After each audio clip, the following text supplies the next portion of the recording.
আসসালামু আলাইকুম। রংপুর ডিজিটাল শপের নতুন একটা ভিডিওতে আপনাদের স্বাগতম। আজকের ভিডিওতে আলোচনা করব ID116 স্মার্ট ব্রেসলেট নিয়ে। পুরো ভিডিওতে আপনারা স্মার্ট ব্রেসলেটের আনবক্সিং, ইনস্টলেশন, মোবাইল অ্যাপসের সাথে কিভাবে ঘড়িটি কানেকশন করবেন এবং কিভাবে ঘড়িটি ব্যবহার করবেন সবকিছু নিয়ে বিস্তারিত জানতে পারবেন। তাই পুরো ভিডিওটি দেখার অনুরোধ রইল।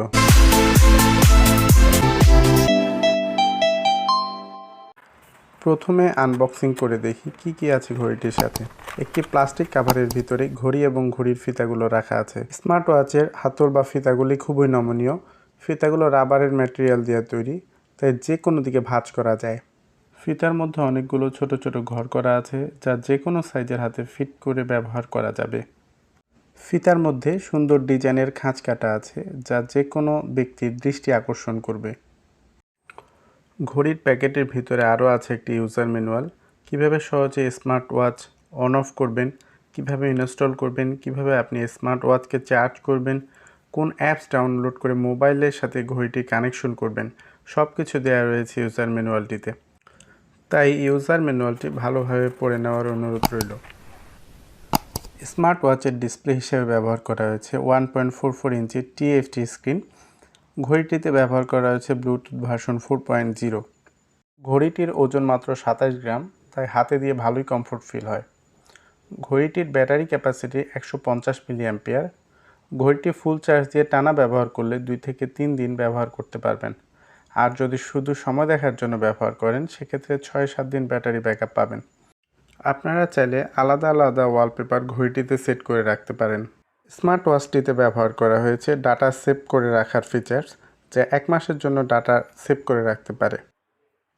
এখন আসি কিভাবে আপনি আপনার ঘড়িটি চার্জ দেবেন।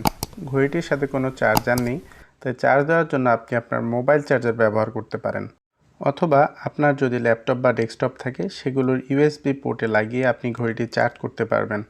ঘড়িটির দুপাশে হুকের মতো একটি অংশ রয়েছে, যেখানে ঘড়িটির হাতলগুলো সেট করা যায়। আর ঘড়িটির যে পাশে তামার পাত দেওয়া রয়েছে, সেটিকে USB চার্জারের সাথে সংযুক্ত করার মাধ্যমে ঘড়িটিতে চার্জ করতে পারি। এখন আমরা যদি চার্জারটি বিদ্যুতের লাইনের সাথে সংযুক্ত করি, তখন দেখতে পারবো ঘড়িটির ব্যাটারি চার্জ হতে শুরু করেছে। বর্তমানে বাজারে যে সকল ফাস্ট চার্জার এসেছে, তা দিয়ে ঘড়ির ব্যাটারি চার্জ না করাই উত্তম, কারণ ফাস্ট চার্জিংয়ের ফলে ঘড়ির ব্যাটারির আয়ুষ্কাল কমে যেতে পারে। এখন আলোচনা করব ঘড়িটির ইনস্টলেশন নিয়ে। ঘড়িটির ইনস্টলেশন প্রক্রিয়া খুবই সহজ। ঘড়ির রাবারগুলো দুই পাশের পিনের সাথে আটকে দিতে হবে। একবার সেট করে দিলে বেশ শক্তভাবে আটকে থাকে। ইনস্টলেশন পদ্ধতি সহজ হওয়ায় যে কেউ সেট করতে পারবে ঘড়িতে। ইনস্টলেশন শেষে আপনাদের একটু হাতে দিয়ে দেখাই কেমন লাগে ঘড়িটি হাতে দিলে। ঘড়িটি হাতে দিয়ে বেশ ভালোই ফিল হচ্ছে, আর লুকিংটাও বেশ ভালো।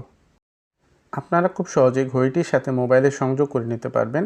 এর জন্য দরকার হবে একটা মোবাইল অ্যাপসটি ডাউনলোড করতে আপনাদের চলে যেতে হবে গুগল প্লে স্টোরে, আর সেখানে গিয়ে সার্চ করতে হবে লিফান হেলথ লিখে।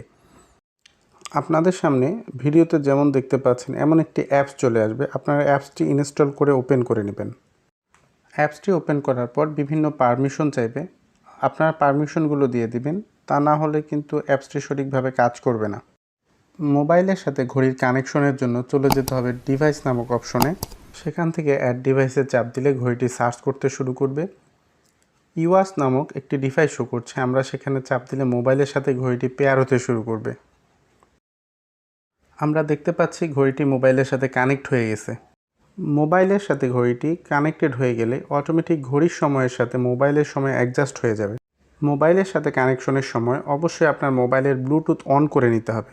এখন আসি কিভাবে আপনি ঘড়ির ওয়ালপেপার চেঞ্জ করে নিজের অথবা আপনার পছন্দের ছবি ওয়ালপেপারে সেট করবেন। এর জন্য আপনাকে চলে যেতে হবে ওয়ালপেপার পুশ নামক মেনুতে। সেখানে চাপ দিলে ইমেজ সিলেক্ট নামক একটি অপশন আসবে। প্রথমবার হয়তো আপনার মোবাইলের কিছু পারমিশন অন করে নিতে হবে। এরপর আপনি আপনার পছন্দ মতো ইমেজ সিলেক্ট করে প্রয়োজন মতো ক্রপ করে সেট করে নিতে পারবেন। আমরা এখানে রংপুর ডিজিটাল শপের যে সুন্দর লোগোটি আছে সেটি সেট করে নিলাম। স্টার্ট পুশে চাপ দিলে ওয়ালপেপারটি মোবাইল থেকে ঘড়িতে ট্রান্সফার হওয়া শুরু করবে। আপনারা যারা মনোযোগ দিয়ে আমাদের ভিডিওটি দেখছেন, ভিডিওটি আপনাদের উপকারে আসলে অবশ্যই ভিডিওতে একটি লাইক দিয়ে দিবেন। পুরো ছবিটি পুশ হয়ে 100% হলে ঘড়িটির ডিসপ্লেতে আপনার পছন্দের ছবিটি দেখা যাবে। আপনারা চাইলে ঘড়ির সময়টিতে আপনাদের পছন্দের কালার সেট করে নিতে পারেন। নিচে অনেক কয়টি কালার দেওয়া আছে, আপনাদের যেটা পছন্দ হয় সেই অনুযায়ী আপনারা কালারটা সেট করে নেবেন। আমি আপাতত ঘড়িটির সময় কালো কালার দিয়ে সেট করে রাখছি। আমরা অ্যাপসের হোম মেনুতে এসে নিচের দিকে স্ক্রল করলে অনেকগুলো অপশন দেখতে পারবো। আমি এখান থেকে কিভাবে আপনারা ঘড়িটির সাহায্যে আপনাদের শরীরের ব্লাড প্রেশার পরিমাপ করবেন সেটা দেখাচ্ছি। মেসার বাটনে চাপ দিলে দেখতে পারবো ঘড়িটির নিচে যে সেন্সর আছে সেটা জ্বলতে শুরু করেছে। ঘড়িটি হাতে দিলে দেখতে পারবো শরীরের ব্লাড প্রেশার পরিমাপ করতে শুরু করে দিয়েছে।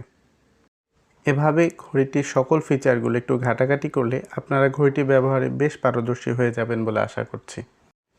আপনাদের যদি ঘড়িটির সেটিং নিয়ে কোনো সমস্যা থাকে অবশ্যই কমেন্ট করে জানিয়ে দিবেন। আজকের ভিডিও এ পর্যন্ত। সকলকে ধন্যবাদ। আল্লাহ হাফেজ।